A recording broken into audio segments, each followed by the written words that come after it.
सुप्रभात बच्चों। कक्षा 7वीं संस्कृत पाठ्य पुस्तक का पाठ 7 है। ये सप्तमा पाठ है। पाठ का नाम है पीयूष बिंदव। पीयूष का मतलब होता है अमृत, बिंदव माने बूंदें, अमृत की बूंदें। पाठ का नाम है अमृत की बूंदें। अमृत की बूंदें इसलिए पाठ का नाम पड़ा है कि इस पाठ में हम श्लोक और उनके अर्थ पढ़ेंगे। श्लोकों में अमृत तुल्य ज्ञान छुपा हुआ है, इसलिए इस पाठ का नाम पीयूष बिंदव पड़ा है। पीयूष अमृत तुल्य ज्ञान हम आज श्लोकों के माध्यम से पढ़कर समझेंगे। देखिए, पहला श्लोक है 7वीं कक्षा का, पाठ 7 है और पाठ का नाम है पीयूष बिंदव। पहला श्लोक आता है इसमें, उद्यमेन हि सिद्ध्यन्ति कार्याणि न मनोरथै, नहीं सुप्तस्य सिंहस्य प्रविशन्ति मुखे मृगा। देखिए, श्लोक का अर्थ मत बताता हूँ मैं, ये उच्चारण था श्लोक का। श्लोक का अर्थ है उद्यमेन हि सिद्ध्यन्ति कार्याणि न मनोरथै।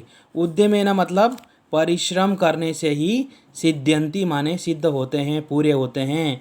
कार्याणि न मनोरथै, हमारे काम कैसे सिद्ध होते हैं? परिश्रम करने से ही हमारे काम पूरे होते हैं, अर्थात सिद्ध होते हैं। न मनोरथई, केवल इच्छा करने से हमारे काम सिद्ध नहीं होते। हम इच्छा मात्रा करें लेकिन हम कर्म न करें तो हमारे काम पूरे नहीं होते हैं। हमारे काम सफलतापूर्वक पूरे होने के लिए हमें परिश्रम की आवश्यकता पड़ती है। नहीं सुप्तस्य सिंहस्य प्रविशन्ति मुखे मृगा, जैसे सोते हुए हिरन शेर के मुंह में, नहीं सुप्तस्य सिंहस्य, जैसे सोते हुए शेर के मुंह में, प्रविशन्ति मुखे मृगा, यानी कि हिरन अपने आप प्रवेश नहीं करते। जैसा कोई शेर, सोता हुआ शेर है, उसके मुंह में हिरन अपने आप प्रवेश नहीं करता, अर्थात शेर को भी पेट भरने के लिए इधर उधर भागने की और परिश्रम की आवश्यकता पड़ती है, तभी जा कर के शेर जो है अपना पेट भर पाता है। तो परिश्रम करने से ही हमारे काम सिद्ध होते हैं, केवल इच्छा करने से हमारे काम पूरे सफल नहीं होते। जैसे सोते हुए शेर के मुंह में हिरन अपने आप प्रवेश नहीं करता, वैसे ही जो है हमारे काम भी बिना परिश्रम किए सफल नहीं होते। ये था आपका पहला श्लोक।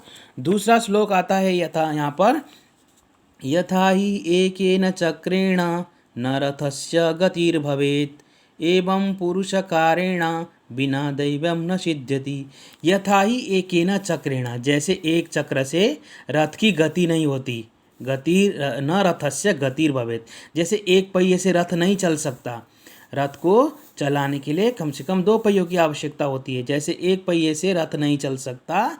एवं पुरुषकारेण बिना दैवम न सिद्ध्यति, वैसे ही पुरुषकारेण अर्थात परिश्रम किए बिना दैवम न सिद्ध्यति, परिश्रम किए बिना हमारा भाग्य भी सफल नहीं होता। इसलिए जैसे एक पहिए से रथ नहीं चल सकता, वैसे ही परिश्रम किए बिना हमारा भाग्य सफल नहीं होता। हमारा भाग्य सफल होने के लिए भी परिश्रम की आवश्यकता पड़ती है। जैसे जैसे हम परिश्रम करते हैं, वैसे जैसे हम कर्म करते हैं, वैसे ही हमारा भाग्य भी भाग्योदय होता है।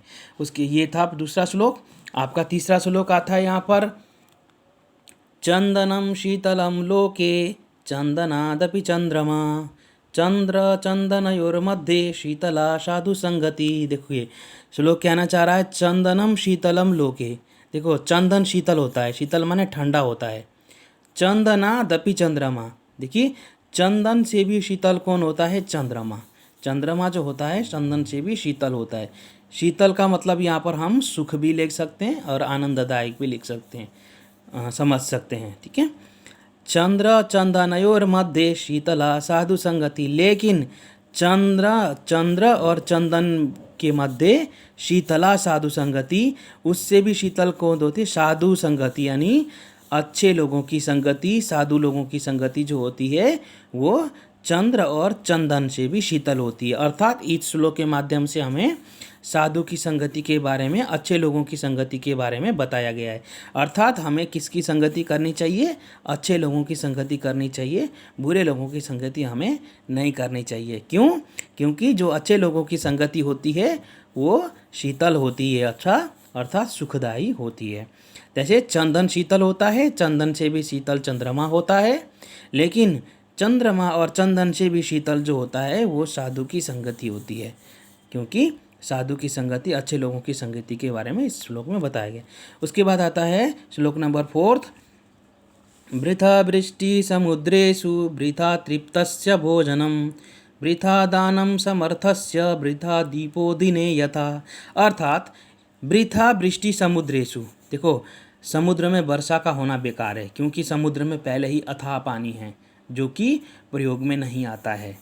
ठीक है, समुद्र में अथाह पानी है जो कि पूर्ण रूप से प्रयोग में नहीं आता है, वहाँ पर वर्षा का होना बेकार है। समुद्र में वर्षा का होना बेकार है, क्योंकि वही वर्षा अगर किसी जमीन बंजर भूमि में हो जाए तो वहाँ पर वो बंजर भूमि खेती योग्य हो सकती है। इसलिए समुद्र में वर्षा का होना बेकार है। वैसे ही वृथा तृप्तस्य भोजनम, किसी पेट भरे हुए व्यक्ति को भोजन देना बेकार है। वो पेट भरा हुआ व्यक्ति भोजन खाएगा नहीं खाएगा, उसको पेट भरे हुए व्यक्ति को उसका भोजन का महत्व तो नहीं समझ पाएगा वो। अगर वही भोजन हम किसी गरीब को दे दें, तो भूखे व्यक्ति को दे दें, तो अच्छे से पेट भर सकता है।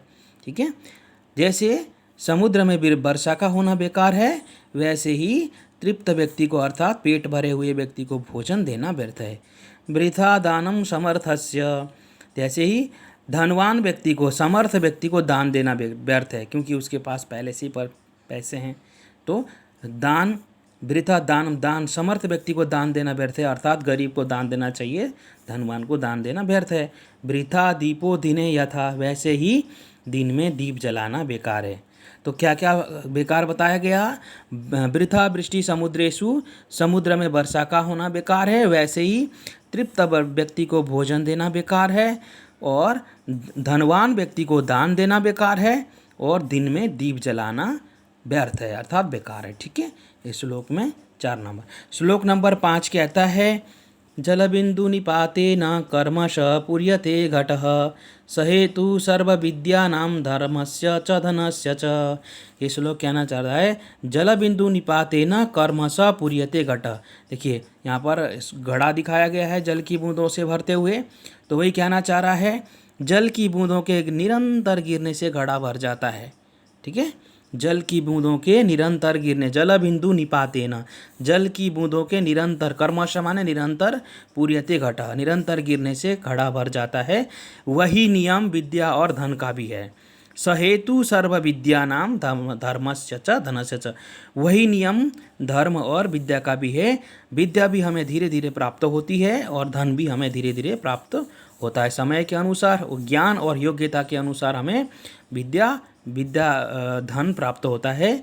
वैसे ही जिस परिश्रम के हिसाब से हमें ज्ञान प्राप्त होता है, ज्ञान के हिसाब से हमें धर्म और धन की प्राप्ति होती है। वही नियम जो कर्मश यानी धीरे धीरे ये सब प्राप्त होते हैं, एकदम से कुछ भी प्राप्त नहीं होता, उसके लिए परिश्रम की आवश्यकता होती है, ये कहना चाह रहा है।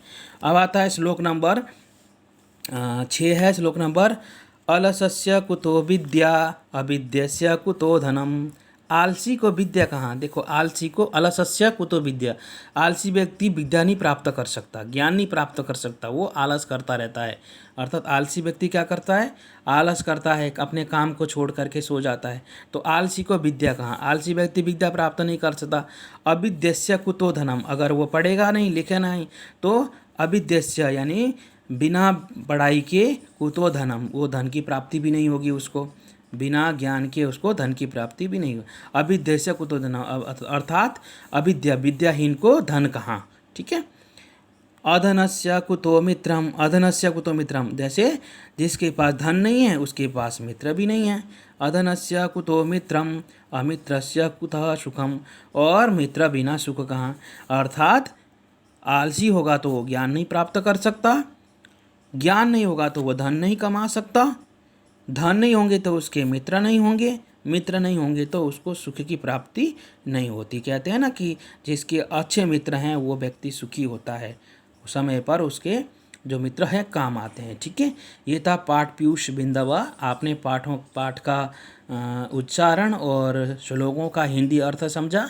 आगे के वीडियो में हम पाठ का अभ्यास कार्य करेंगे। आपने इस श्लोकों को अपनी कॉपी में लिखना है और इसका हिंदी अर्थ भी आपने लिखना है। मिलता हूँ आपसे अगले वीडियो में। धन्यवाद।